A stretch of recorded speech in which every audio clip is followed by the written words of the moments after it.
भीष्म पितामह ने जितनी एकादशी करी शायद दुनिया में किसी ने इतनी एकादशी नहीं करी। तो भीष्म पितामह ने जो एकादशी करी उसका पुण्य भीष्म पितामह को देना, क्या करना पड़ेगा? पितामह के लिए अर्जुन से कहो बाण छोड़े, पितामह के शरीर को वो बाण छुएंगे, लगेंगे। दुनिया को लगेगा कि भीष्म पितामह बाणों की सैया पर पड़े हैं, और भीष्म पितामह बाणों की सैया पर नहीं, पितामह ने जितनी एकादशी करी है वो सारी एकादशी बाण बनकर भीष्म पितामह को अपने हाथ पर झेल लेगी, उसको मरने नहीं देगी।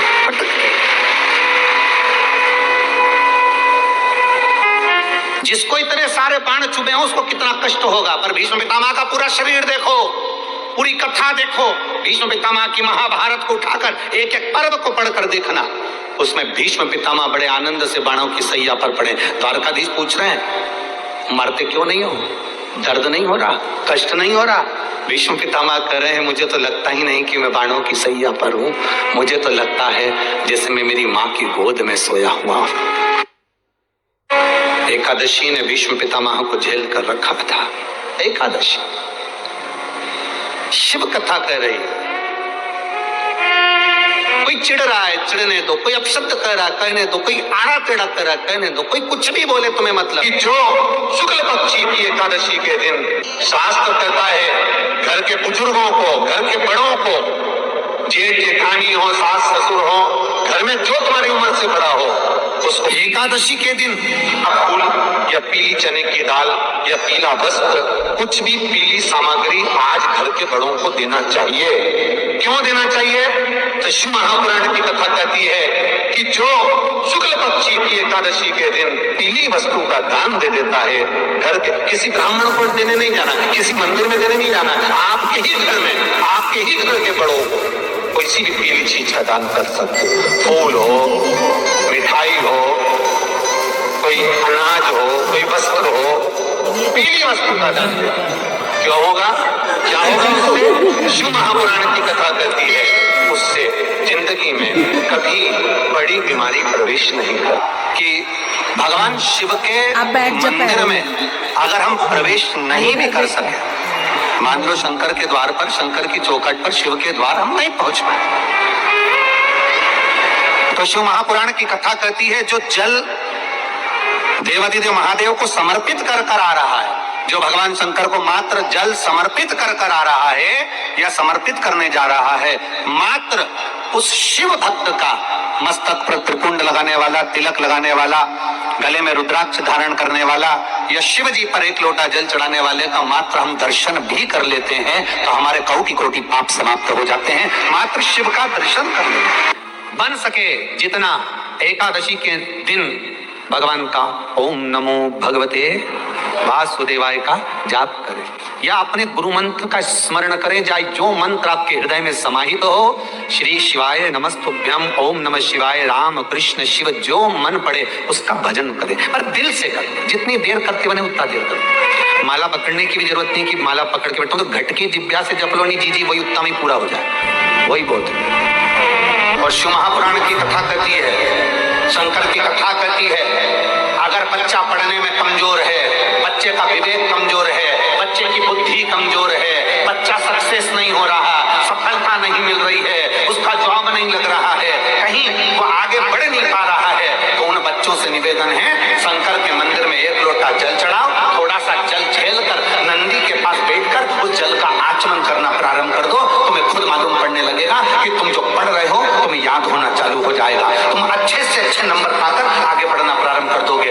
विद्या अध्ययन भी करो, खूब पढ़ो, लगनता से पढ़ो, अपना कर्म करो, रात दिन एक करो और शंकर जी पे एक लोटा जल चढ़ाकर पीना प्रारंभ करो। जो माताएं कहती हैं मेरी याददाश्त कमजोर हो गई, मैंने सामान यहाँ रखा था भूल गई, ना जाने कैसे सामान भूल गया, ना जाने कैसे ऐसा हो गया, जो माताएं कहती हैं, भाई लोग कहते हैं हम भूल जाते हैं, याददाश्त कमजोर हो गई, 60 के ऊपर के हो गए इसलिए याददाश्त चली गई, नहीं, अगर आपकी याददाश्त जा रही है तो आप शंकर जी को एक लोटा जल चढ़ाना प्रारंभ करो, अपने घर से जल भरो, शिव के मंदिर में जाकर चढ़ाओ, उस जल को झेलो, नंदी के पास बैठकर आचमन कर लो, उसको पी लो, आपको खुद मालूम पड़ेगा 20-22 दिन में, 1 महीने में आपको अंतर दिख जाएगा कि मेरी याददाश्त पहले जैसी थी मजबूत, वैसी की वैसी हो कमजोर हो गई, अब मैं भूल नहीं रही, अब मैं भूल नहीं रहा।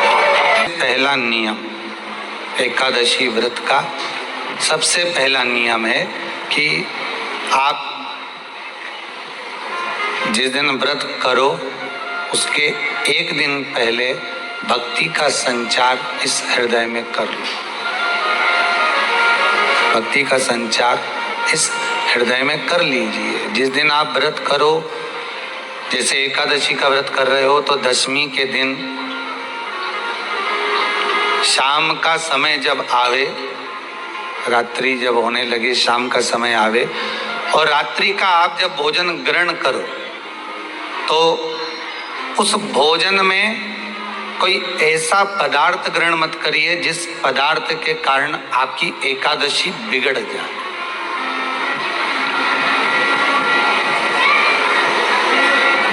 कोई बेकार भोजन में ग्रहण नहीं करना, श्रेष्ठ भोजन ग्रहण करिए दशमी के दिन।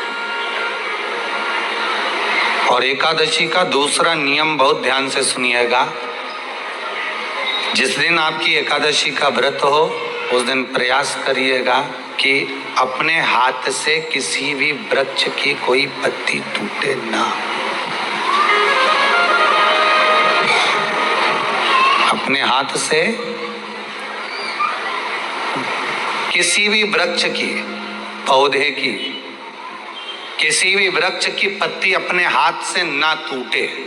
बहुत ध्यान दीजिएगा महाराज। एकादशी का ये दूसरा नियम है कि अपने हाथ से किसी पौधे की, किसी वृक्ष की, किसी डाली की कोई पत्ती टूटे ना, कोई पत्ती ना टूटे, इसका प्रयास करिए।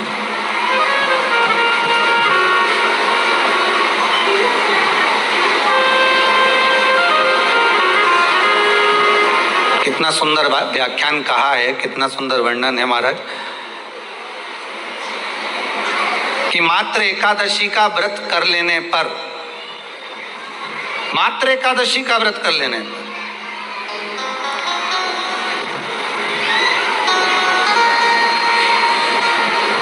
जो पूर्व में किया गया हमारा पाप कर्म है, हमने किसी जीव की हत्या करी है, हमने किसी को कष्ट प्रदान करा है, हमने किसी को अपशब्द कहा है, हमने किसी को ताने दिए, हमने किसी को आड़ा टेढ़ा कहा है, हमने किसी को गालियां दे दी है, मात्र एकादशी का व्रत ही कर लेने पर ये सारे जो दोष हैं वो समाप्त हो जाते हैं।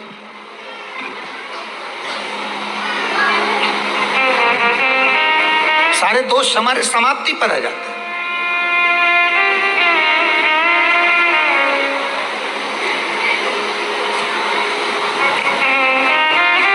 अब एक विचार करिएगा थोड़ा सा अपने मन में, अपने चित्त में, अपनी वृत्ति में एक बात उतारिएगा, एक अपने मन में एक बात को उतार कर रखिएगा कि आप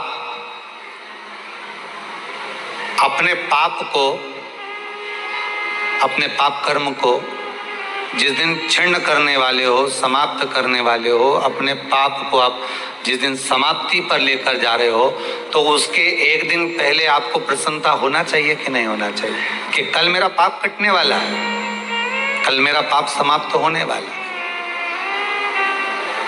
जो मैंने पाप कर्म करा है वो समाप्त होगा, जो मैंने पाप कर्म करा है वो कल समाप्त हो जाएगा। तो एक दिन पहले आपके चेहरे पर प्रसन्नता हो कि ना हो?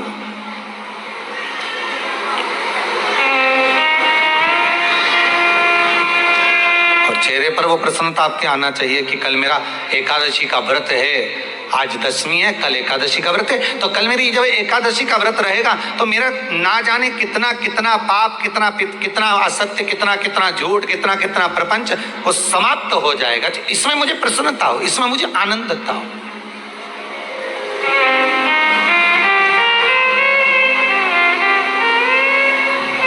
तो क्या कहा गया कि प्रयास करिएगा कि एकादशी के दिन कोई वृक्ष की, कोई डाली की, कोई कोपल की कोई पत्ती ना तोड़ी जाए। क्यों? तो कहा अगर उस पत्ती को हम तोड़ देते हैं, वृक्ष की पत्ती को या क्यारे में लगी हुई कोई डाली की पत्ती को हम तोड़ देते हैं तो एकादशी का पुण्य फल प्राप्त नहीं होता, एकादशी का कोई फल हमारे खाते में नहीं जाता, पुण्य फल प्राप्त। अब फिर वाले तुम चाहे तुमने मोरदन खाया हो, चाहे तुमने फिर चिप्स खाई हो, चाहे तुमने फिर व्रत का कितना ही सामान खा गए हो और तुमने सोचा कि आज मेरी एकादशी है, तो फिर उसका कोई फल प्राप्त नहीं है, उसका कोई सुख प्राप्त नहीं है आपको, फिर उसका कोई आनंद प्राप्त नहीं है आपको, फिर उसमें कोई आनंद की अनुभूति आपको नहीं मिल रही है। बहुत ध्यान से आज की कथा सुनना कि एकादशी का आपसे आपके बच्चे पूछेंगे, मम्मी हम भगवान विष्णु का दर्शन करते हैं, हम राम जी का दर्शन करते हैं, हम कृष्ण भगवान का दर्शन करते हैं, हम भवानी माता का दर्शन करते हैं, हम शंकर जी का दर्शन करते हैं, हम सारे देवी देवताओं का दर्शन करते हैं, पर ये एकादशी माता तो कभी नजर ही नहीं आती। पूछेंगे कि नहीं पूछेंगे कि तुम जिस एकादशी का व्रत करते हो, इनका जन्म कहां से हुआ, कहां जन्मी थी? एकादशी की जन्म स्थली कहां है? भाई भगवान कृष्ण की जन्मस्थली तो मथुरा है, श्री राम जी महाराज की जन्मस्थली बोल दो जम के अयोध्या है।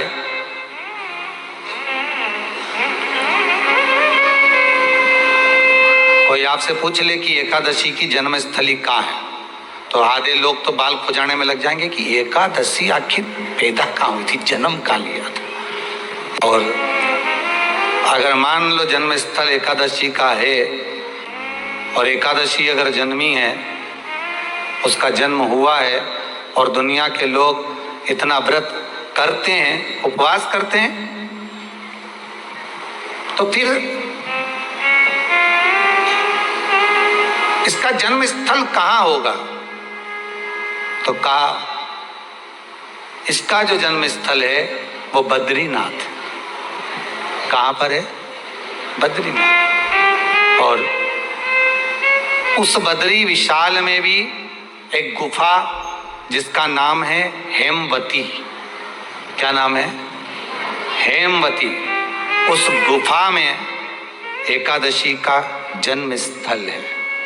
बद्री विशाल में हेमवती गुफा, जो 12 योजन अंदर प्रवेश करने जितनी है, 12 योजन की गुफा के अंदर, हेमवती के अंदर एकादशी का प्रागट्य हुआ था, एकादशी का जन्म हुआ था।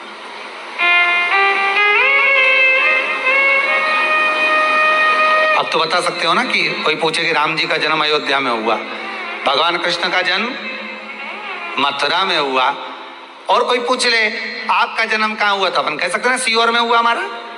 और आपसे कोई पूछे कहाँ हुए, तो कहीं इंदौर में हुए, कि देवास में हुए, कि भोपाल में हुए, कि मुंबई में हुए, कि पूना में हुए, आपका तो बता दोगे। पर बच्चे आपसे पूछ ले मम्मी तू इतनी एकादशी का व्रत करती है, एकादशी का तू व्रत करती है और सबको करा देती है कि वल्लभ कुल की एकादशी करो, भले बकरी जैसे चरो पर एकादशी करो, और सबको एकादशी कराया, तो कोई पूछ ले कि एकादशी का जन्म कहाँ हुआ था, तो आप कह सकते हो कि बद्री विशाल में, हेमावती में, बद्री विशाल के हेमवती गुफा के अंदर जो 12 योजन की गुफा है, उस गुफा में एकादशी का जन्म हुआ है। कब हुआ? जन्म होने का कारण, राम जी के जन्म होने का कारण था रावण का, कृष्ण के जन्म होने का कारण था कंस का, सिंह भगवान के जन्म होने का कारण, प्रकट होने का कारण था हिरण्यकशिपु का संगा, बराह भगवान के प्रकट होने का कारण था कि पृथ्वी को जल पर लाकर ठहराना, हिरण्याक्ष का।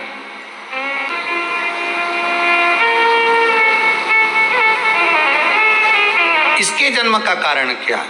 तो कहा इसके जन्म का केवल एक कारण है। तो मैं अब एक और बात का बहुत ध्यान दीजिएगा महाराज, सतयुग एक बार नहीं हुआ कि तुम सोचो कि सतयुग के बाद में द्वापर, त्रेता आ गया, त्रेता के बाद द्वापर आ गया, द्वापर के बाद कलयुग आ।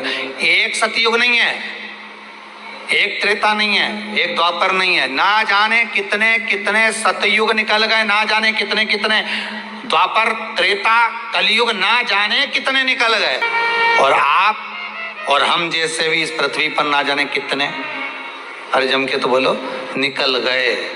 पृथ्वी वहीं की वहीं है, जिस मकान में रहते हो वो मकान भी वहीं की वहीं है, बस कभी कभी एकदम फ्लैट हो जाता है, फिर उस पर वापस बन जाता है, फिर क्लीन, फिर बन गया, फिर क्लीन, फिर बन गया। ना जाने कितने कितने कितने कितने जन्म हम ले चुके हैं, और हमारे भी आगे कितने जन्म होते रहेंगे। जमीन वहीं की वहीं रह जाएगी और अपन चले जाए। बस वो जगह वहीं रह गई। जो पहले परदादाजी की थी दादाजी को मिल गई, दादाजी की थी पिताजी को मिल गई, पिताजी की थी उनके बेटे को मिल गई, उनके बेटे से उनको बेटों को मिल गई। मिलते मिलते मिलते मिलते कब वो जमीन भी बिक गई समय की अवस्था में, फिर दूसरे की हो गई। और हम सोच कर रह गए कि ये हमारा है, हम इसके लिए लड़ाई करें, झगड़ा करें। हम केवल इस जमीन के लिए, जरा सी प्रॉपर्टी के लिए अदालत में खड़े, अपना समय बर्बाद कर दिया और जो पाना था वो छोड़ दिया, पाना था वो छोड़ दिया।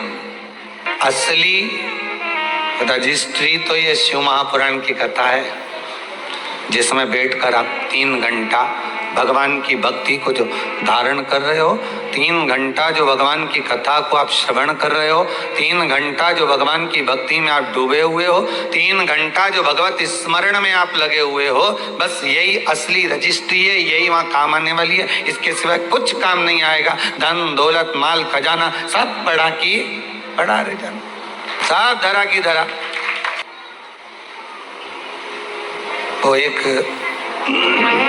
आप लोग स्मरण करते होंगे, सज धज के जिस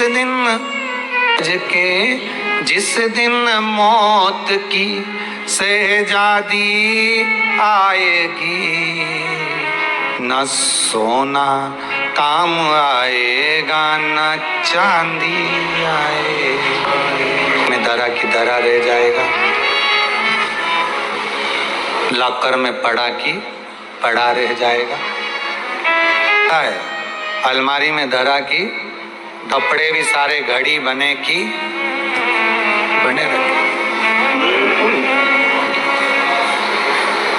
कपड़े भी धरे की धरे रह गए और सब पड़ा रह गया।